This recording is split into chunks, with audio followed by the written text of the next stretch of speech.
আমাদের বর্ষবরণ উৎসবের সাংস্কৃতিক অনুষ্ঠানটা এবার শুরু করছি আমরা। তো একটু দেরি হয়ে গেল ওয়েলকাম জানাতে, যেটা প্রত্যেকবার হয়, ধরাই থাকে, এইটুকু তো লেট হবেই। তো আমরা একটা কোরাস গান দিয়ে, সমবেত সঙ্গীত দিয়ে, এবং সমবেত সঙ্গীত দিয়ে কোনো অনুষ্ঠান, শুভ অনুষ্ঠানের সূচনা হবে, তো কবিগুরু রবীন্দ্রনাথ ঠাকুরকে সঙ্গে নিতেই হবে, না নিলে তো হয় না।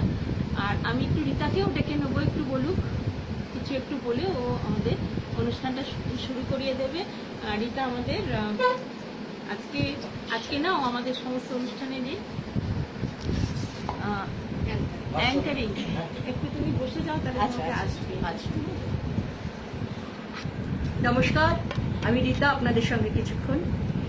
আর এই অনুষ্ঠানটা প্রথমেও কিছুটা আমি বলেছি, তবু বারবারই বলতে হয়, কারণ কাকুলি যে দায়িত্বটা নেয় আর অন্তরালে থেকে জিষ্ণুদা যে দায়িত্বটা পালন করেন, তার জন্যই আমরা প্রতি বছর এত সুন্দর একটা অনুষ্ঠান করতে পারি। বেশি কথা বাড়াবো না, কারণ আমরা অলরেডি একটু লেটে রান করছি। ঠিক আছে, ওটুকু লেট আমাদের হবেই, কারণ আমরা শিল্পী মানুষ, আমরা অত তাড়াহুড়ো পছন্দ করি না, আমাদের গতিতে একটু মন্ত্রতা থাকবেই, তাই সেই কারণেই আমরা শিল্পী। আর কাকলি যেটা বললো যে রবীন্দ্রনাথকে ছাড়া আমরা তো চলতে পারি না, সত্যি কথা, রবীন্দ্রনাথকে ছাড়া চলতে পারি না, আর চলবই বা কেন? কারণ উনি আমাদের জীবনে এমন একজন মানুষ, মানে আমাদের জীবনের আনন্দ, দুঃখ, বিরহ, প্রেম, শ্রদ্ধা, ভালোবাসা সব কিছু উনি আমাদের জন্য করে রেখে গেছেন। তাই আমরা যাই করি না কেন, ওনাকে ছাড়া আমরা অসম্পূর্ণ। প্রত্যেকটি ঋতু, আমাদের মনের প্রত্যেকটি বর্ণনা, প্রত্যেকটি আবেগ, সব কিছুর জন্য উনি লিখে গেছেন। মানে বলতে পারেন উনি আমাদের মাথায় একটা ছাতা ধরে রেখেছেন, যে ছাতার তলাতেই আমরা সারা জীবন বাঁচতে চাই, সারা জীবন সৃজনে থাকতে চাই, ওনাকে নিয়েই আমরা সৃজনে থাকতে চাই। তাই আমাদের এমন কোনো অনুষ্ঠান নেই, এমন কোনো অনুভূতি নেই, এমন কোনো মনের ইচ্ছা নেই যা রবীন্দ্রনাথকে ছাড়া সম্পূর্ণ হয়। তাই সেই রবীন্দ্রনাথকে দিয়েই আমরা আজকে শুরু করছি অনুষ্ঠান। আর আমরা আমাদের যে কোয়ার গ্রুপ ইউফোনিয়াসে, সেই কোয়ার গ্রুপে তো আমরা একটু রিহার্সাল করেছি, তবুও আমি আমাদের উপস্থিত যেহেতু সবাই শিল্পী, তো আমার এখানে যারা প্রেজেন্ট আছে, খুব একটা কমন গান আমরা, আর আজকের জন্য অ্যাপ্রোপ্রিয়েট, সোনাঝরা রোদ্দুর একদম বাইরে, তো আমরা সেই রকম একটি গান গাইছি, আলোকের এই ঝরা ধারায়। তাই আমি সকলকে অনুরোধ করছি, অতীন্দ্র, প্রদীপ যারা আছো, গলা মেলাও প্লিজ। হ্যাঁ, সুজাতা যারা আছো, গলা মেলাও একটু, বৈশাখী, হ্যাঁ, ভালো লাগবে, কারণ আমাদের সত্যি অনেকজন। হ্যাঁ,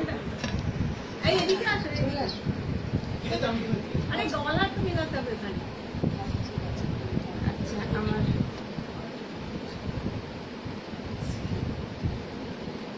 আমরা শুরু করবো এবার।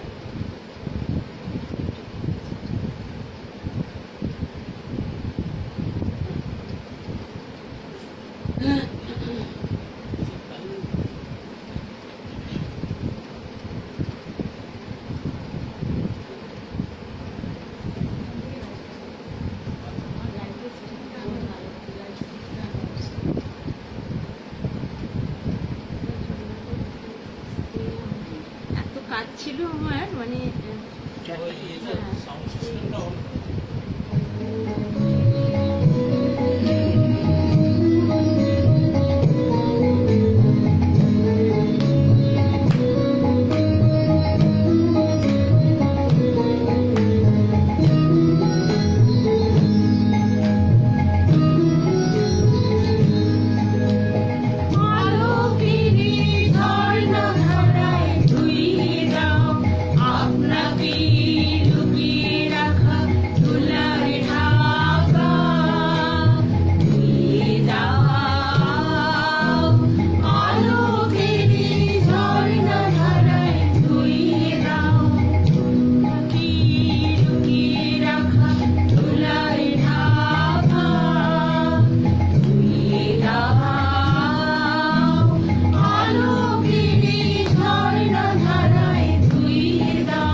কবিতা এবং ভাষ্য পাঠের সহযোগে খালি গলায় গানের সাথে একটি আমাদের কোলাজ।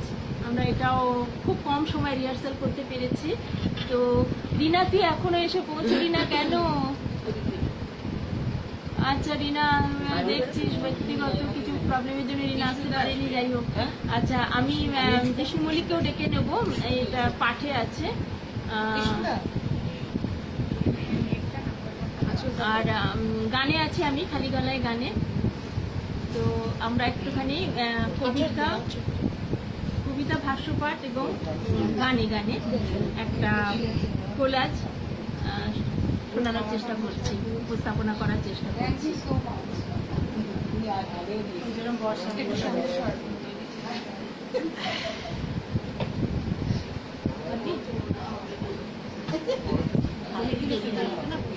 ঠিক আছে, এটাকে এরকম করে দিলে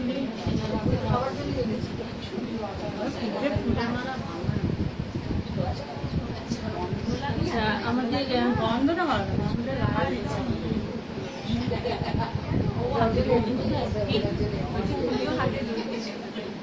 তো যেটা আমরা আরো আমাদের বন্ধুরা ছিল কিছু কারণে, শারীরিক অসুস্থতার কারণে আমাদের যে দলে আরেকজন ছিলেন এই ভাষ্য পাঠে এবং কবিতা পাঠে, রুনা বাহাল, শ্রাবণী বহাল, ওর হাজব্যান্ডের একটু অসুস্থতার কারণে হঠাৎই আজকে সকালে আমাকে জানালো আসতে পারছে না।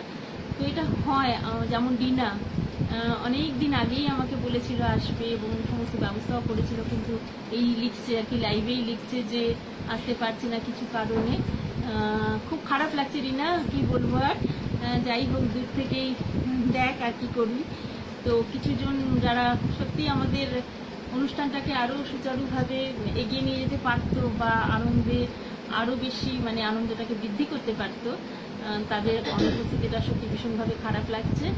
তো আমরা তাও চেষ্টা করছি। কাকুলি তো থাকছে না, না? আচ্ছা, ঠিক আছে। তো আমরা এটা শুরু করছি। হ্যাঁ,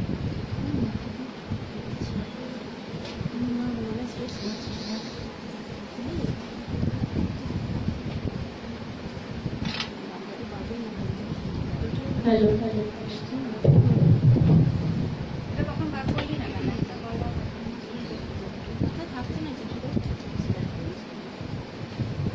হ্যালো,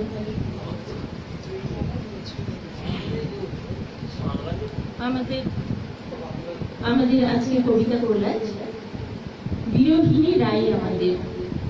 এটা পরিকল্পনা আমার, মোটামুটি ভাষণটা অনেকটাই লিখেছি আমি, কিছু কবিতা নিয়েছি, তার সাথে একটি গান ওখানে আছে, একদম উপরে আছে। না, একটা গানের জন্য লাগবে, থাক থাক থাক,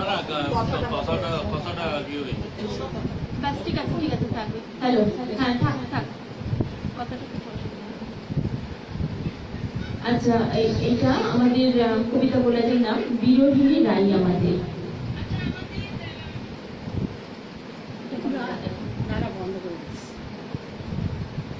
চোখের জলে রায় বিরোহিনী রাই আমাদের ভাষ্যপাঠ, কবিতা ও গানের কোলাজ। ভাবনা পরিকল্পনায়, গ্রন্থনায় এবং গানে আমি কাকলি মল্লিক, কবি ইশিয়াক এবং আর্যতীর্থ, ভাষ্য পাঠে এবং আবৃত্তিতে অরুণিমা ভট্টাচার্য এবং বিষ্ণু মল্লিক। বিরোহিনী রাই আমাদের। আমি সকলকে অনুরোধ করবো একটু মন দিয়ে শুনুন, ভালো লাগবে। বিরোহিনী রাই আমাদের। কিশোরী যমুনা তীরে প্রতি নিশীথে প্রদীপ হাতে আসে ধীরে ধীরে, হৃদয় মন উথাল পাথাল শ্যাম কত দূরে, দেখু মন জুড়ত রাধার শ্যামের বাসি সুরে। কৃষ্ণ তাহার ব্যস্ত এখন অন্যত্র কোথা, তার বিরহে রায় বিনোদিনী কি করে সইবে ব্যথা। দেখো জলে মন তলা কান্দে বিনোদিনী, প্রেম বিরহে কাতর সধা রাধা রাধা অভাগিনী। মালি তুমি পরজনমী হইও রাধা,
কৃষ্ণ, ভুলবার পর সবাই ভুলেছে তোকে, কেউ রাখেনি মনে।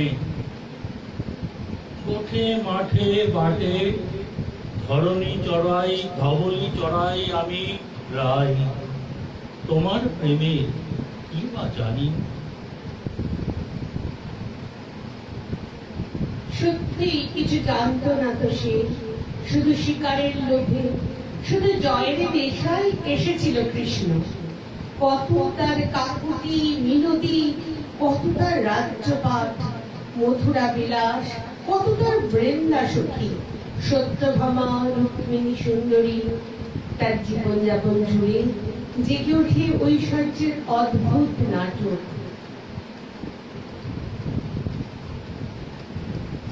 প্রেমের রাজার রাধার থেকে উঠে গেছে মন, অন্য দেশের রাজা হবেন হৃদয় বৃন্দাবন। রায় কিশোরীর কিশোরী মন রাজনীতি কি বোঝে, ধুরন্ধরের শুকনো চোখে পুরনো প্রেম বুঝে। কানাই এখন শ্রী বাসুদেব, মথুরাপুরের রাজা, আর হবে না তার দ্বারা ওই কিশোর প্রেমিক সাজা। প্রেম ছিল তার খেলার মতন, খেলার সাথী রাধা, রাজনীতিতে এখন সে প্রেম মস্ত বড় বাধা। কেন তুমি সবে দিয়েছো শুধু ভাগ্যেরই আমার, রাধার নূপুর পথের ধুলায় তাই হলো যার। কেন তুমি সবে দিয়েছো শুধু ভাগ্যেরই আমার, রাধার নূপুর পথের ধুলায় তাই হলো যার। আমি অকারণে তোমার খোঁজে ছুটেছি যাই, কারো ছাড়া এই হৃদয়ে নেই তো কারো ঠাঁই। রাধা কলঙ্কিনী চিরদিনই দিল নাম সবাই, কারুর তরে কলঙ্কের হার পরিলাম গলায়। রাধা কলঙ্কিনী চিরদিনই দিল নাম সবাই, কারুর তরে কলঙ্কের হার পরিলাম গলায়। কেন তুমি সবে দিয়েছো শুধু ভাগ্যেরই আমার, রাধার নূপুর পথের ধুলায় তাই হলো উজাড়। রায় কিশোরীর গাল খুঁয়েছে কাজল ধোয়া জল, রাখাল রাজার মন ভেজাতে ওইটুকু সম্বল। চোখের জলে ঝাপসা দেখায় বৃন্দাবনের ঘাট, একলা পড়ে ফুটিয়ে কাটে পুরী খেলার মাঠ। কদম গাছে ফুল ধরেনি, পাতাও ধূসর হলো, শিক্ষির পালক কোনায় পড়ে চতুর ছলো ছলো। যমুনাটি বলতে পারি কতবার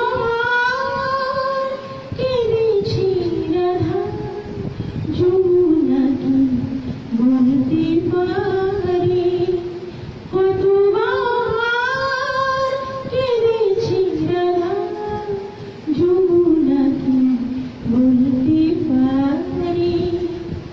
আনমনে চলতে গিয়ে, আনমনে চলতে গিয়ে, কোন পথে পেয়েছি বাধা, যমুনাটি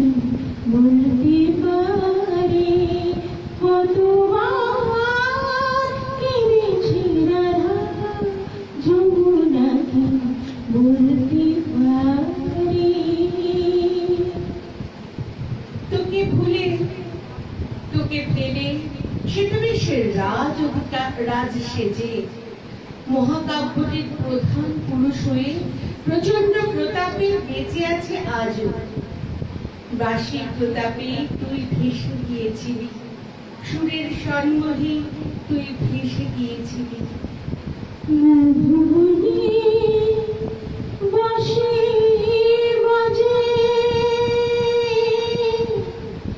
রাধা হলো বিমলা,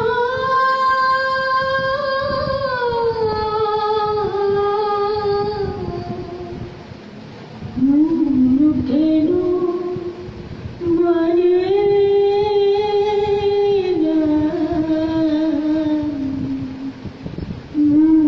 কেন মানে না, মানে না, রাধা বাঁশি ছাড়া জানি না, মধুবনী বাঁশি বাজে রাধা হলো বিমলা, মন কেন মানে না, মানে না, রাধা বাঁশি ছাড়া জানি না। প্রাপ্তির নেশায় তুই কোনোদিন আপন আঁচলখানি বিজয় পতাকা করে ওড়াসনি। মন চূড়ানো কদম তলায় রায় থেকে যায় একা, ক্ষমতা নেয় প্রেমের বলি এখান থেকেই শেখা।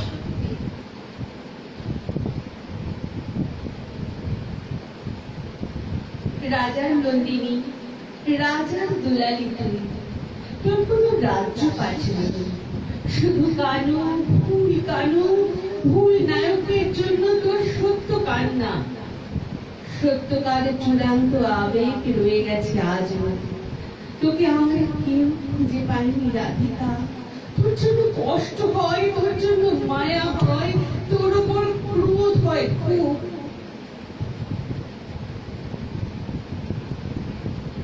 কৃষ্ণ বলবার পর কি তোর রইল মেয়ে, কি তোর রইল বল আর? তুমি আমারই মতো মরিও মরিও, শ্যামা কলঙ্ক হার গলেতে পরিও, তুমি পড়িও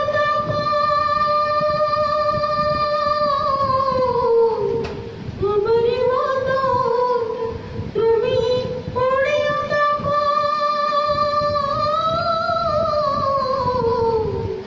আমারই মতো, বুকে লইয়া দুঃখের চিতা, মনোহারি তুমি পর জনমে হইও রাধা, মনোহারি তুমি পর জনমে হইও রাধা।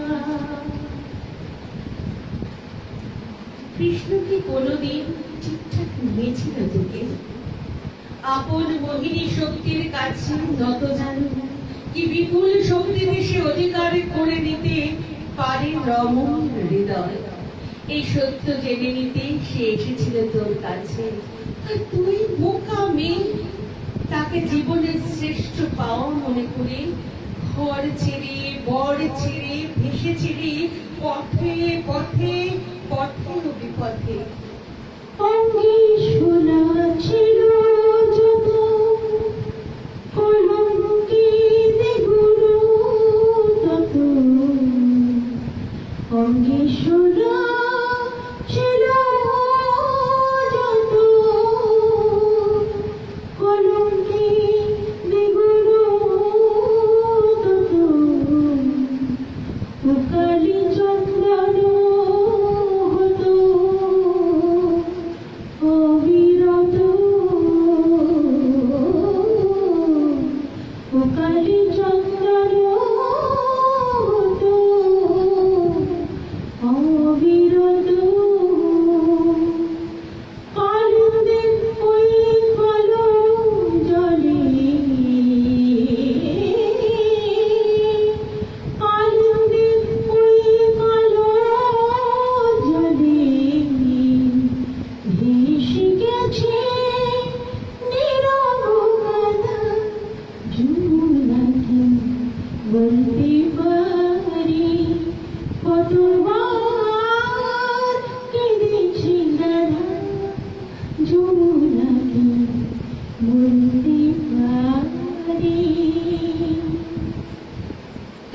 ছেড়ে সে গিয়েছে মোহন বাঁশিটি নিয়ে, নতুন নগরে গিয়েছে।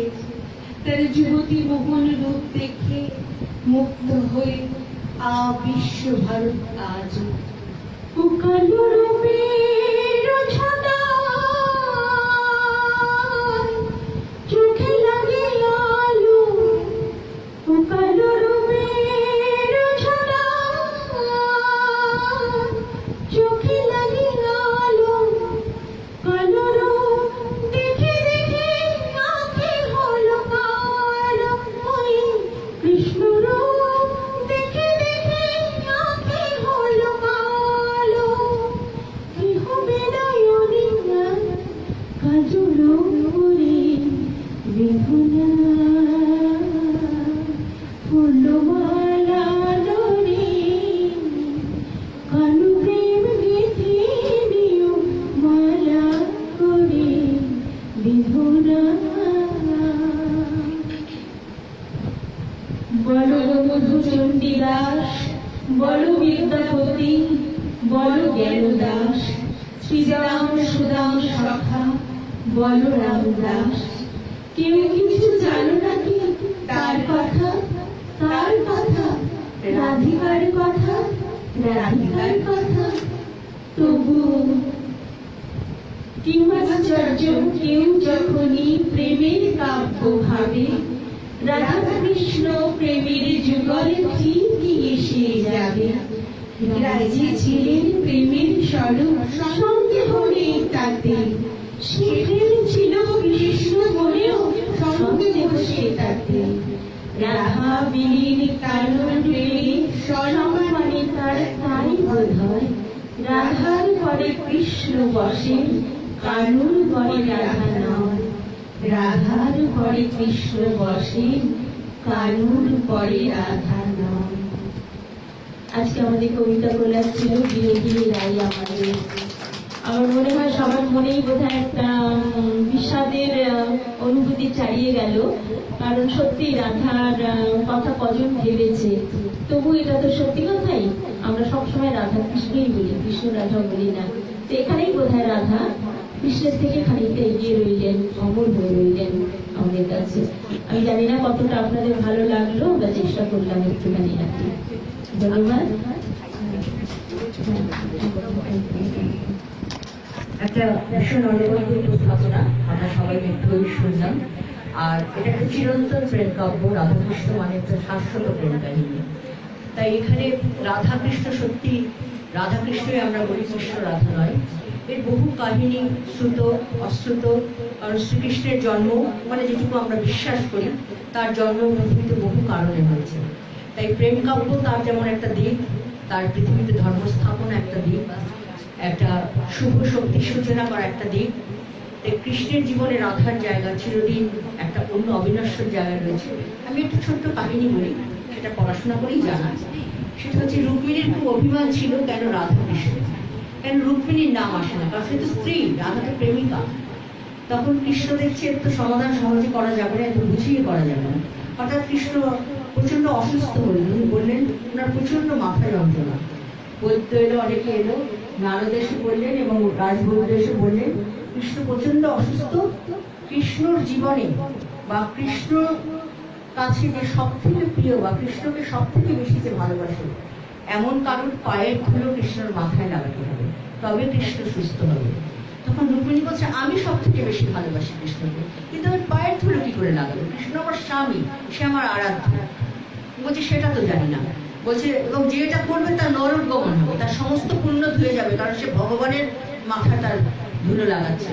তার রুক্মিণী বলছে আমি তো এটা পারবো না। সত্যভামা বলছে আমি এটা পারবো না। কৃষ্ণের 16,000 রানী, তারা কেউ এটা পারবে না, কিন্তু তারা কৃষ্ণকে প্রাণ থেকে বেশি ভালোবাসে। এই খবরটা রাধার কাছে পৌঁছালো। রাধা ছুটে এলেন, এসে শুধু বললেন কি করতে হবে আমাকে জানান। বললেন তোমার যে কৃষ্ণকে সব থেকে বেশি ভালোবাসে তার পায়ের ধুলো কৃষ্ণের মাথায় লাগাতে হবে। রাধা এক মুহূর্তে চিন্তা করেননি, পরিণাম চিন্তা করেননি, পরিণতি চিন্তা করেননি, যেটা উনি কোনোদিনই করেননি। কৃষ্ণকে ভালোবাসতে গিয়ে উনি পরিণতির কথা ভাবেননি। মানে পরকীয়া যদি বলেন সেটা রাধাই সে আমল করেছেন, কিন্তু কোনোদিন উনি পরিণতি ভাবেননি। উনি ভেবেছেন আমি কৃষ্ণকে ভালোবাসি, এর পরিণাম কি হতে পারে, বদনাম কি হতে পারে, আমার শাস্তি কি হতে পারে, উনি ভাবেননি। উনি শুধু ভালোবেসেছেন। উনি তৎক্ষণাৎ আমার পায়ে তুলে নিয়ে কৃষ্ণের মাথায় লাগিয়ে দিলেন এবং কৃষ্ণ সুস্থ হলেন। তখন চতুর্দিকে তখন কৃষ্ণ সুস্থ হওয়ার থেকে রব উঠে গেল যে ঈশ্বর কৃষ্ণের মাথাতে পদ মানে ধুলো লাগানো রাধা, তোমার কি হবে রাধা?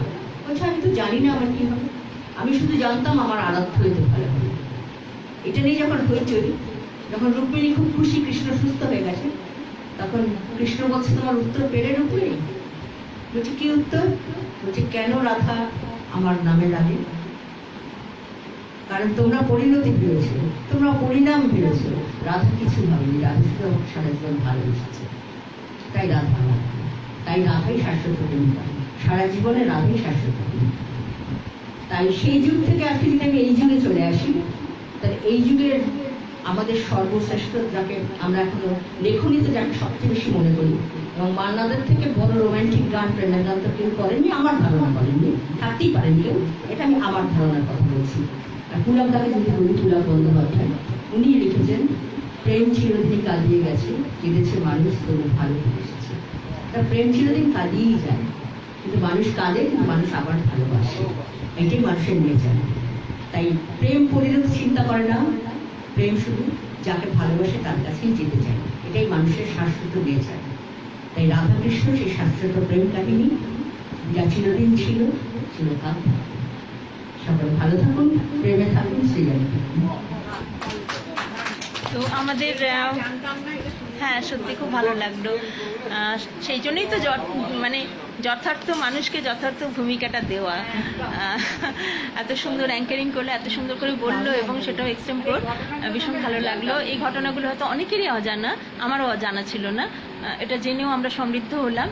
তো এবারে আমাদের প্রথম পর্ব শেষ হলো, আমাদের এবারে লাঞ্চ ব্রেক। আমরা এবারে খুব সুখাদ্যগুলো খাবো, সেগুলো আমরা কাউকে দেখাতে চাই না, নজর লেগে যাবে, কারণ রসনা তৃপ্ত না হলে কিছু দেখতে হবে না। তো এবার আমাদের শান্তি একেবারেই তাই। তো আমাদের খাবার দাবার সমস্ত রেডি, আমরা লাঞ্চ ব্রেকে যাচ্ছি। আবার পরবর্তী পর্যায়ে আমরা আশাজিকে, আশা ভোসলে কিংবদন্তি শিল্পী আমাদের সদ্য ছেড়ে চলে গেছেন, যেটা আমরা সত্যি সহজে আমরা নিতে পারছি না, এখনো নিতে পারছি না। গানে গানে আমরা তাকে শ্রদ্ধার্ঘ্য জানাবো। একদম তার মতন শিল্পী উনি আমাদের মধ্যে আছেন, থাকবেন চিরন্তন। উনিও একজন লতাজি, আশাজিরা চিরন্তন, ওনাদের দেখতে পায় না, তাদের সৃষ্টির মধ্যেই তারা সারা জীবন থাকবেন। যেমন আমাদের জীবনে রবীন্দ্রনাথ, তেমনই আমাদের জীবনে আশাজি। অনেক শিল্পীরা যারা স্বনামধন্য শিল্পী, তাদের কথা বলছি না, আমাদের মতন আর কি যারা সাধারণ শিল্পীরা, তারা তাদের গানে গানে আশাজিকে আমরা বাঁচিয়ে রাখবো আমাদের মনে, সকলের মনে, আপামর জনগণের মনে আমরা বাঁচিয়ে রাখবো। স্বনামধন্য শিল্পীরা তারা নিজেদের গান করেন, আমরা কিন্তু এই সমস্ত বরেণ্য শিল্পীদের গান গেয়েই বেঁচে আছি। তো আমাদের গানে গানে আশাজি বেঁচে থাকবেন, আমাদের কণ্ঠে বেঁচে থাকবেন তিনি। তারা স্রষ্টা, তাদের সৃষ্টিকে বাঁচিয়ে রাখার দায়িত্ব আমাদের, আমরা নিয়েছি। আচ্ছা, আমরা লাঞ্চ ব্রেকে যাচ্ছি, তোমরা প্লিজ কেউ নজর দিও না, হ্যাঁ, তোমরা সবাই যে যার বাড়িতে লাঞ্চ করো। আমরা এখন খেতে চলেছি, আবার পরবর্তী পর্যায়ে লাইভ নিয়ে আমরা চলে আসবো।